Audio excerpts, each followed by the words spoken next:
Hey everyone, welcome to Level Up Together. We're finally getting to video. I know it's been a long time coming. Sorry about all the delays, but we're going to go through the new Blackmagic switching system and the new computer and all the things that you need to know about the software and whatnot. I've got Lockie with me today. He's actually going to go over the bulk of the content, but I just wanted to give you a quick hello and let you know that I'm around, and I'll probably chime in with some questions and clarifications throughout. I wanted to give you a quick overview of the system first. So this is obviously basically all brand new switching and encoding hardware that we've got. TriCast has gone the way of the dodo. It, after 6 years, kind of gave up and was becoming really unreliable. So we've gone ahead and purchased new video switching and new computer hardware. So down in the rack in the video room, this is where the kind of most of the stuff is located. First of all, there's the Blackmagic 4ME broadcast switcher. So this is the core of the video switching system. So there's a whole bunch of SDI inputs that come into this, get switched via a control panel, and then go back out into various locations. Right now, obviously, we're only streaming, but we also have the ability to go to projectors and whatever else we want. This device has a maximum of 20 inputs and 20 outputs. We currently actually have 8 inputs and 4 outputs connected to this, which is an increase from our previous 4 and 2, sorry. So that's really nice. That's just straight away giving us more capability. Each of those outputs and inputs is actually 4K capable. So in the case that we want to upgrade our cameras in the future, which obviously will happen at some point, we will be able to head it straight up to 4K. So that's pretty nice. Then the other bit of hardware is this rack mount computer. This is just a Windows computer. Think of it like a gaming machine, right? Like it's Windows-based hardware. We're on an AMD platform with an NVIDIA graphics card. It's all consumer level stuff, but it's really nice consumer level stuff. And so this is going to allow us to do all of our streaming and recording and potentially some editing in the future as well. So that's kind of the rack mount. A lot of the networking side of stuff has not changed. That's all the same, just added a couple of cables for the fact that we need them. Yeah, so that's cool. If you're ever down here, there's no power button for this. Power is under there. It's a yellow switch that you need to turn on, but the power button for the computer is just here. Nice and easy. And I think that's basically the rack taken care of. We'll switch over now to the control surface. So we'll just set up another camera and we'll see you in a sec. All right, so this is the 1ME advanced panel. So Blackmagic make 2 panels that are compatible with the 4ME switcher. This is the smaller of the 2. Obviously, we don't have huge needs, but this has some really nice capabilities. It's effectively the same as the TriCaster panel, except more compact and a little bit more modern. So we've got some LCD displays here, which as we change layers on things, they update. We've got a T-bar just like we used to on TriCaster. All of the switches are there. Lockie will go into those in more detail. And then obviously we have our 2 screens. So the left-hand screen is the display for the computer exclusively. The right-hand screen is the multi-view display for the switcher. So these are now 2 separate monitors, whereas previously they were kind of connected together. I think that's basically the overview. The software that you're seeing here will be obviously going into more detail. It's vMix. This is what we're streaming and recording from. This allows us to do multi-bandwidth streaming and really high quality recording as well. So that's a nice little improvement. So I'll hand over to Lockie now and we'll get into the bulk of the content. I'll be around. See ya. Hey team, so thanks Andy for the quick intro and overview of the system. So I'll go into a little bit more of the specifics that we need to control all of this cool new gear. So just like Batman, I'm gonna spin around. Cool, so we have the main way to control the Blackmagic is on this advanced panel. So just like TriCaster, we have program and preview bus. So we have, obviously it's the same both screens. Currently we have it set up so that we have our inputs that we'll use the most. So we have 4 camera inputs ready to go, multimedia, media player, which is inbuilt to the Blackmagic software, Super Source, which is a cool little thing which I'll touch on, but we'll probably expand on a little bit later once we're more used to the system. And then we also have studio audio and just a black screen in case everything goes bad, which it hopefully won't. So just like TriCaster, you select on your preview bus, and if you can kind of see on the screen here, as I switch, it'll change the inputs on the preview bus, and then I can bring that live a few different ways. We have our straight cut, which you all know what that does, straight from preview to program instantaneously. We also have our auto, which brings it over. Currently it's set to 1 second. The couple times I've switched on this, I've brought that down. So on the home screen on Blackmagic, we have something here called auto rate. If you wind that down a touch, I was sitting nicely somewhere between 0.16 and 0.18 frames.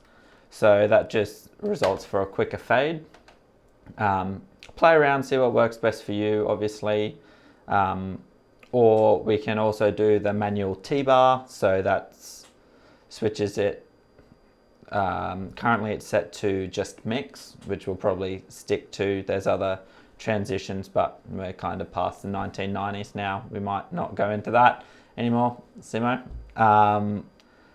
Cool. From there, the next main part that we need to control the switcher is our keys. So unlike on TriCaster where we had downstream keys, so we had that button downstream key, fade and cut. Unfortunately on Blackmagic, the downstream keys are a little bit trickier, and our current setup doesn't really allow us to utilize those downstream keys to get our words up onto the screen keying out our green. And it also doesn't have the option for alpha keying. So we're stuck with chroma keying, which is... What's the difference between alpha and chroma? Andy, do you just want to quickly explain what that means for us? Yeah, so TriCast allowed us to do alpha keying. It is one of the major sacrifices that we made. Alpha keying is where there's essentially 4 channels of video information. There's red, there's green, there's blue, and then there's alpha. And it's detecting, and alpha is effectively transparency. Like it's how opaque is this part of the image. And so it's detecting when there is no opacity, so there's lots of transparency, and then it just pulls that out. And so you're left with whatever is an opaque image. In our case, primarily that's letters and the text, but it could also be like a transparent lower third or something like that as well. So we're stuck with chroma keying on this device, which means that we need to send the green, which is chroma. Yep. So we're keying out green once again. Yep, cool. So all that means is you don't necessarily have to think that different. We should never have to set it up. And I've set up a couple of keys for us ready to go chroma keying. So we'll head back onto the switcher. So you may or may not be able to see my labels here. We have 2 keys, a lyric key and a graphic key. So what they are for is the lyrics we have kind of more optimized for just the lyrics. So we have it tighter in, not keying out. It's keying out a lot more green. For the graphic key, we have that wound back a little bit less so that we are able to get the full RGB graphic. So a graphic obviously has all of those colors in it. Our strong key for the lyrics was taking out some of the green within those holding screens, which meant that we were getting transparent lower thirds, which is not what we want. Hence why we have to have 2 keys. So let me just move this T-bar out of the way. So there's some buttons down here, DSK1 auto and cut and DSK2 auto and cut. we're not using these. So try not to get confused. We're not using the downstream keys, we're using the upstream keys. So it's upstream on the switcher. So with these, all you have to do is there's no auto, there's no cut, there's no fade, it's on or off. So it's as easy as pressing on there and it comes on, and then click it again and it's off. The key will not be on the screen. Same as the graphic key, just hit it on and then hit it off when you don't need to use it. The main point where this transition will need to be made is coming out of worship and we've got announcements with our lower thirds. That's when we're going to have to turn off the lyric key and get the graphic key back on. Just be wary that once we go back to words, we want to change back to the lyric key just to ensure we're getting that sharp key out of the words and not getting all this funky artifact around the letters themselves. That's pretty easy. It's getting used to having two keys, and the fact that they're upstream, that doesn't change anything for how we do things or anything else for you to think about. Andy and I have that all set up, ready to go in the back end of the system. Let me just check my notes. One other thing, so when we started going to Blackmagic, we had the audio running through the Blackmagic switcher. Since we've started with the hubs, that solution doesn't quite fit everything that we need it to. So we now have audio running straight through vMix. So I'll expand on that a little bit more, but what that means is that you don't need to worry about monitoring audio on the Blackmagic side of things. We'll still have in there, you'll still see an input on there next time you're on switching called Studio Audio. That's just a backup that we have on SDI. Fingers crossed we never have to go to it, but it's there and still inputting, ready to go in case we do need it, but you don't have to worry about the audio side of things on Blackmagic. It's not worth taking away a backup like that just for the sake of simplicity. It's better to have it there and not need it. Totally, yeah. Let's have a backup in place if we can. So yeah, we don't have to worry about that studio audio input on Blackmagic anymore. We'll do that on vMix. So let's now focus more onto our vMix side of things. So as Andy said, we've got the hardware down here, the PC and the screen, which is just a glorified computer monitor, the TV, this one. So the three main software that we have on here for this machine is we have vMix, we have Dante Virtual Sound Card, which let me just quickly set that's up the top there. What this does is brings our Dante audio into the computer. We shouldn't have to touch this. The only thing that we'll need to do is if you're ever getting issues, open this up, check that it is running, that it is actually running. I'll show you what it's like when it's stopped. That's it there, and you'll see that it has an option to start. We start that, and now we've got audio again. So, and then you can close that program and we don't have to think about it, but it's worth noting that's there. That'll be your first place to check if you're not receiving audio into vMix. We also have the ADEM control software. So we shouldn't really have to delve into this all that often. This is just a backup PC control solution for the Blackmagic if you don't have the advanced panel, which we're very blessed to have. So we don't have to worry about switching on the PC. This is here. If you lose connection on here, we can switch on here. We also have a media player option. So I'm just going to quickly run through here with you how to load them in. Annoyingly, Blackmagic isn't holding the media. Andy and I are still researching if we can keep that media in there because it'll be helpful. But we have in the media drive, media sources, we have a couple of splash screens here. So the main one that we really need is technical difficulties. So what we can do is just click and drag that into the stills, and now it's loaded in Media Player 1, and it's also on the Media Player 1 multi-view, ready for us to switch live if we need to. It'd probably be good, honestly, if we get this technical difficulties loaded up every Sunday, every service ready to go, just so that we have something to switch to if we need to just take a break, if we lose audio, anything.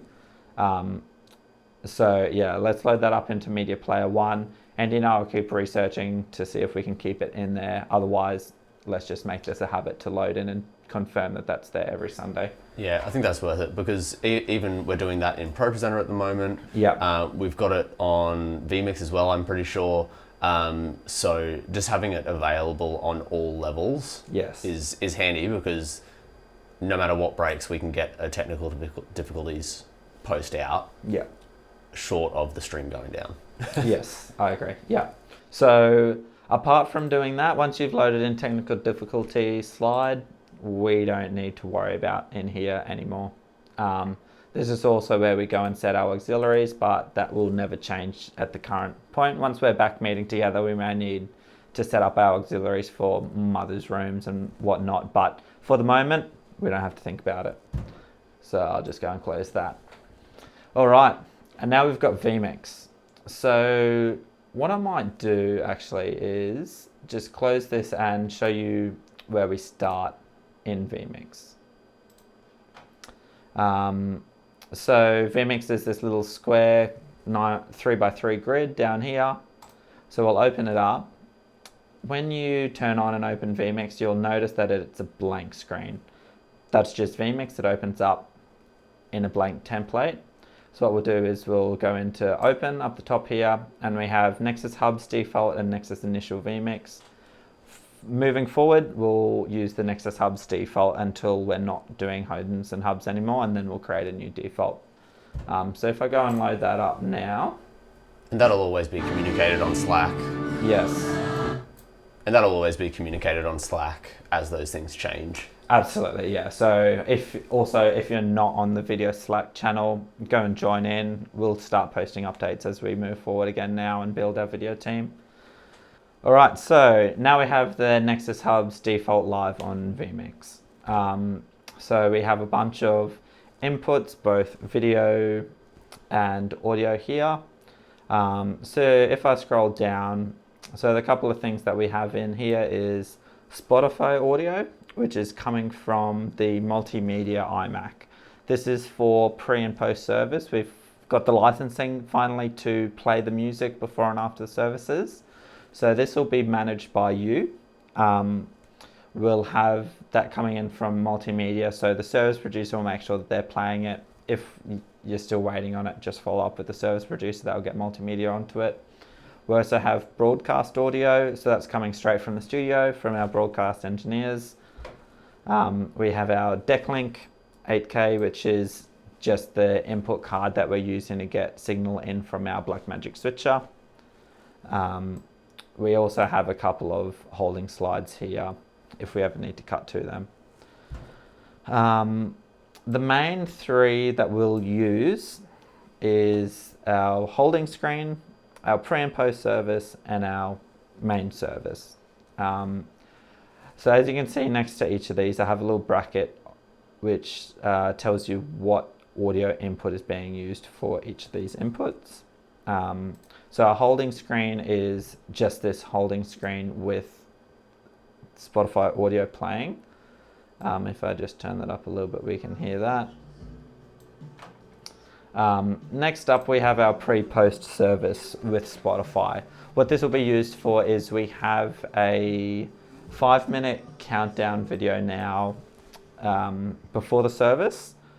That'll be played from multimedia. So what this input has is the input from the Blackmagic switcher, but still Spotify audio, not broadcast audio coming in. So once we're ready and multimedia is set, they'll probably send us this hello and welcome holding screen as well. And then we'll let them know that we're live. Once that 5-minute call's made, that 5-minute video will play back to the stream. To start that, to swap, we have a couple options. We have a fade button up. You can click and then hit fade. I also have a couple of hotkeys set up which should help. So spacebar is also set to fade. As for selecting which input you want, The numeric keys 1, 2, and 3 are also mapped, ready to go for you to select them into preview bus. And then once we're ready to take that live, we can then hit either enter or spacebar. Both of them will fade that into our program bus on vMix. And that program bus is the final point that heads up to our stream.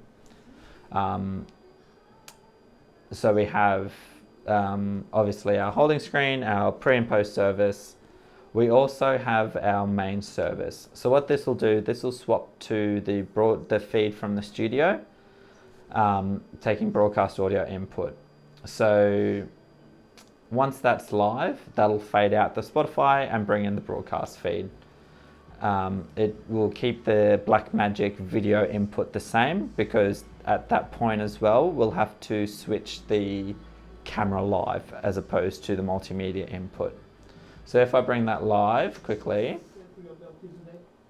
we've got the wonderful Pastor Glenn speaking. So I'll just quickly touch on this here.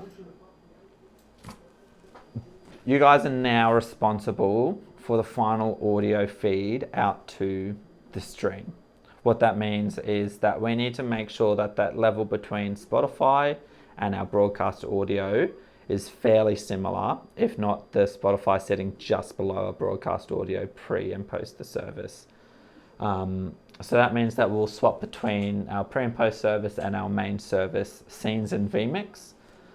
If I just turn up, we've got a little knob here with some headphones. That's our monitor volume. And what you're about to talk about is something that needs to happen in rehearsal. Yes, this needs to happen in rehearsal. It's the only time that we can check this. To be able to do this, we need to swap between the service scene, which has broadcast audio, and either holding screen or our pre-post service with the Spotify playlist playing. To do that, we can bring whichever one of those into the preview bus, and then hit either enter or spacebar to bring it live into the program bus of vMix.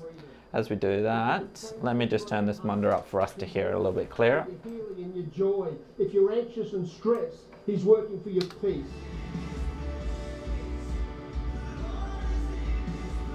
He is working for your future. He will restore all of your lost hope. Cool. So to me that sounded pretty similar. Obviously listening closely, get the service producer in here, get them to have a second set of ears on it, make sure that we're sitting nicely at a nice level between them. One other thing that we'll keep doing for the moment until we change that is on broadcast audio, over on the right hand side here, we have our audio mixing area. This is how we adjust the audio volumes if we need to. So we have our Spotify audio, broadcast audio, and then our deck link. We'll only ever use that if we need to use that SDI backup of our broadcast audio. So that's why it's sitting down the bottom. You don't need to think about that, except for making sure that it's turned down. So I have a broadcast audio and our Spotify audio sitting here. So I have our Spotify audio turned down, as you can see here, 10 dB, and our broadcast audio sitting at 0 dB, which is flat level. In here you'll see a little cogwheel which has audio settings. We have 5 dB of gain added on the broadcast audio. This just ensures that there is plenty of audio level for the stream. If you can make sure that this is turned on and that extra 5 dB is turned up, that'll solve a lot of issues. We've been getting some complaint that it's a little bit soft on the stream. We've run this the last couple of weeks and it's fixed the complaint. So we'll make sure that this is the case. If it's ever too loud and we need to turn it down, this is also where we go to. Just reduce this gain first before turning down the fader. Would you do exactly what you did there, where you drop it by 5? Yes. All at once? I would say so, yeah. Okay. I think that's probably the best option. If it's too loud, then it's probably a bit too loud. We haven't had too many issues where it's been too loud as yet. It's pretty rare. We've added this because we were experiencing experiencing that it was too quiet. So Correct. it's unlikely that 5 extra dB is going to get us over the line for it being too loud. Yes, that's right. So we have an extra 5 dB there. We can take it out if we need, otherwise we'll honestly probably just get the audio guy to turn his volume down if it's too loud. But this is here, so just to go over that, a little cogwheel here for settings, and this is the gain just there in the general tab of audio settings. There's a lot of other options. We'll leave our audio guys to look after audio. Cool, so there's that. So yeah, it's just really important that you guys make sure we have that continuity between that. Otherwise, we had a hub pilot this week and we had the pre-service music heaps louder than our stream. And so it meant that they had to turn down at the start of the service and then turn it back up and then turn it back down at the end of the service. So this will mean that it's easier for our hubs and everyone watching at home so they don't have to be on the volume button constantly. And it's especially important, I think, for at home because they won't be necessarily able to turn it up as loud as the hubs can. Correct. They can turn it down as quickly or whatever. So That's it, yeah. We just don't want want it to be consistent. we don't want to blow any of our congregation speakers. Cool, so we've got that. That's probably most of the input options and selection and everything that you have to think about on vMix for the actual switching. vMix is also being used as our recording and streaming encoder. So I'll just quickly run through with you now what we need to do with that. So in stream, we've got this little tab down here. So we've got a cogwheel here. If you hit into that, you'll see at the top we have a profile. So we have 2 profiles in there, 3 profiles in there currently. The 2 that you will use is Sunday AM and Sunday PM. When would you use those 2? For Sunday AM, used for Sunday AM, and Sunday PM for Sunday PM. Geez, that's clear. Nice. Yes. For special events such as Mega Prayer Night and all of that, the service producer will let you know which one to use. We may have an extra one in there, or we'll just use one of those and use the same encoder link. But most of the time we'll just use this AM and PM for the AM and PM services. And typically it'll be myself or maybe Lockie who sets that up. You won't need to be fiddling with too many things in here other than selecting the right profile. Correct, yeah. So you just select, if you come in on a Sunday morning, it's on PM, just select AM. And then we'll start the stream. So all of these settings are saved. You won't need to change anything unless the service producer Andy or I comes in and gets you to change them, but I doubt that very much. We've had success with this saving for the last few weeks now. It'd be awesome if we could just hit start all, but the way that the cast works, because we've got our multi-bit rate streaming, so we've got a 1080 feed and a 480 feed, the cast just doesn't like getting those 2 different feeds at the same time. So we'll start each one individually. So there's 2 different ways for us to do that. If you have this menu open here, you can hit start 1, start 2, and start 3 individually. Let me just do that for us now. Start 1, and we can see here that stream 1 changes to stop 1. Also in the top here we have stream number 1 live. If I swap over to 2, we have start 2. Now it's also got a 2 up the top as well for stream, and then we have 3 as well. We now have all of our streams live, and that's indicated up the top here. It's also stream is highlighted down the bottom here.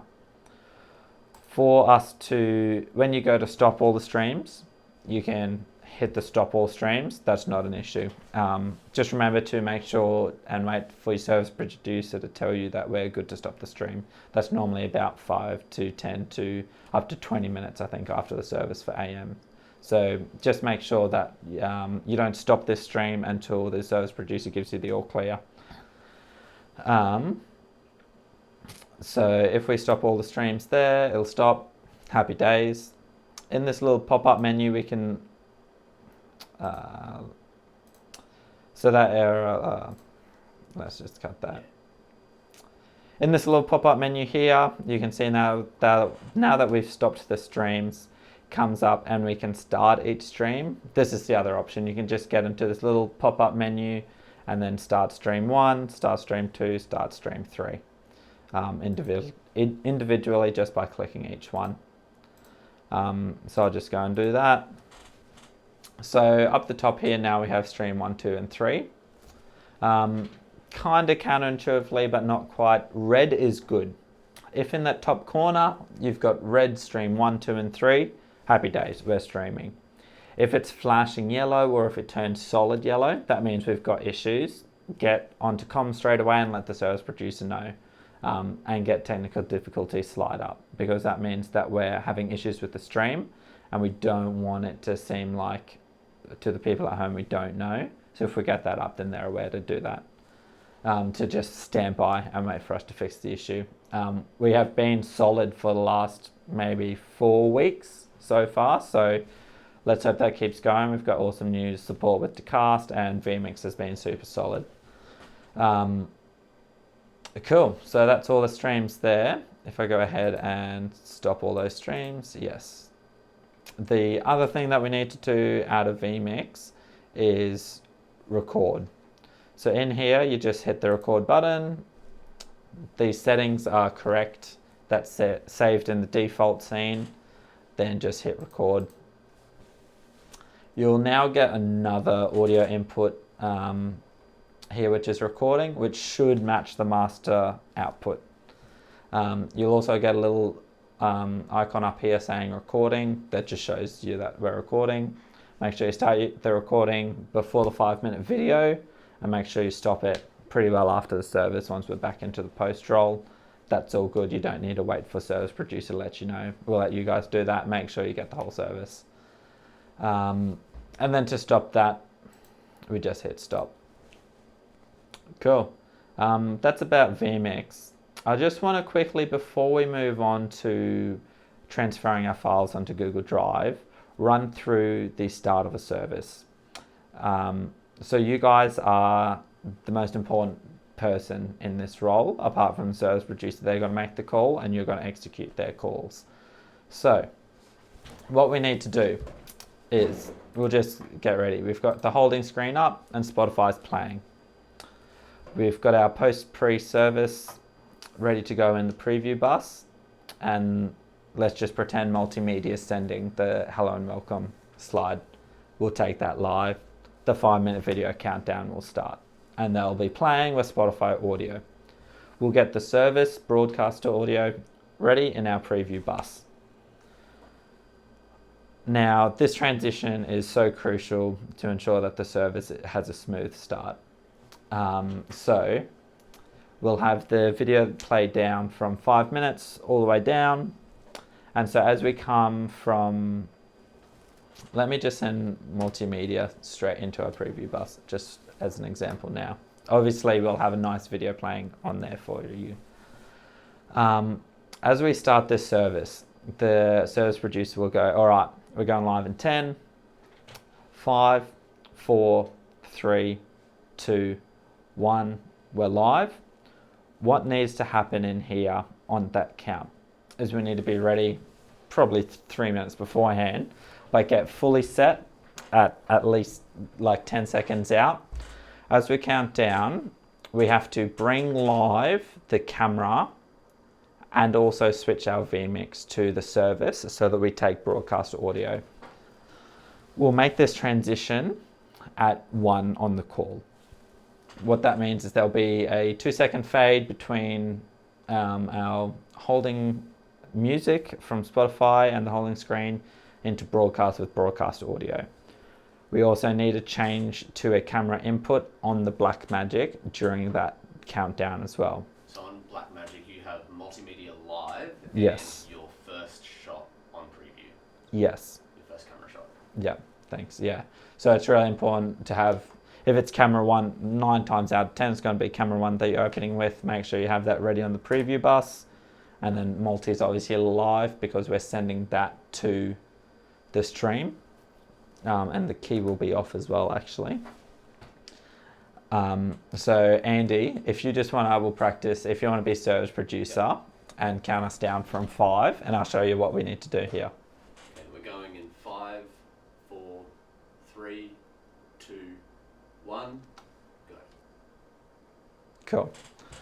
So what that does is, just to recap, that changes from Spotify audio to broadcast audio from the studio, And we also, on vMix, on Blackmagic, we need to take multimedia back into preview and take a camera live.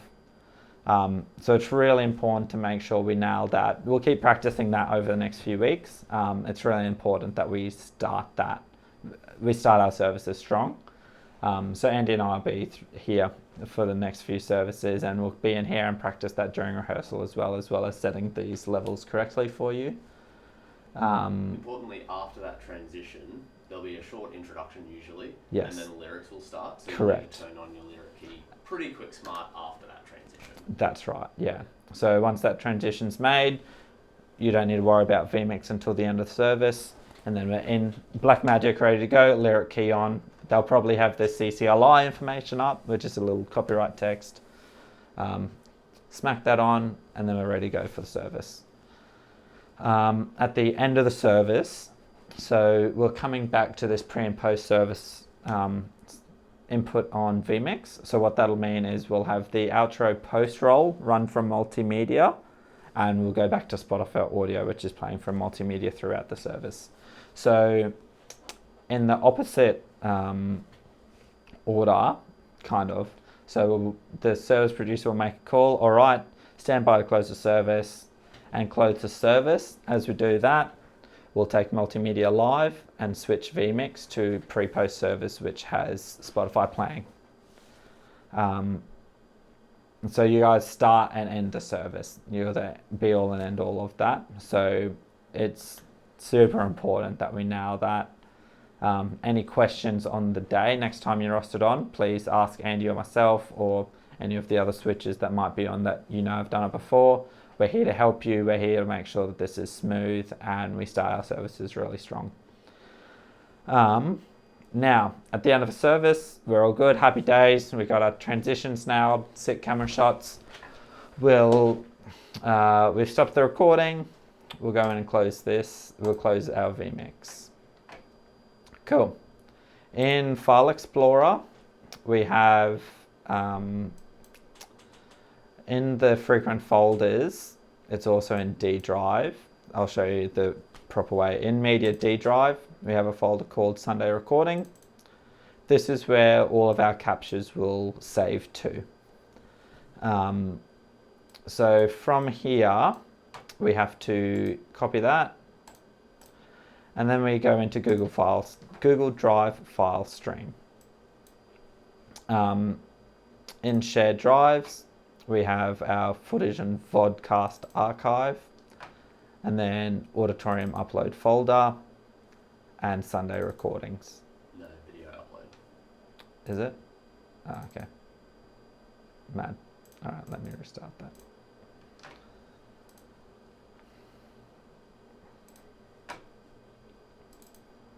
Cool. So once we're in the Sunday recording file, we copy that, head into Google Drive file stream, shared drives, footage and vodcast archive, auditorium upload folder, video upload. And this is where we paste the capture. Once we've done that, it's all good. It'll upload as the computer goes on. I'll come in on a Monday morning and confirm that that's been happened, and then I'll take it out of these folders and put them in the correct folders. Any questions with that as well, just ask Andy and I. I'll try and get a shortcut sorted into this folder for us, but with Google Drive file stream sometimes disconnects and breaks the folder link. But apart from that, I think that pretty much covers all that we have for our new streaming and video switching setup. I know that there's a lot of information that we just had to try and sink in and that I've fit in a kind of short video. So as I've said a couple of times already, if you have any questions at all, please ask Andy or myself. At least one of us will be on every service for the foreseeable future. We're totally across all of this. We're normally in a role that we can come and help you, sit down with you, show you how to do it all. And ask questions on the Slack as well. Totally, yeah. So we'll try and get this video channel on Slack a little bit more active. Make sure you ask questions, post any cool tips and tricks that you know on there. I'll make sure to add our whole camera team if you're not already on there as well over the next coming days. And apart from that, thanks so much for coming back on team. I know the video team's kind of been, we were dead for a couple of years and now we've ramped back up and now we're the most important part of the service almost, you know, like the camera team is how the congregation connects with our worship team and the pastors. So you guys have such an important role and we appreciate all that you do so much.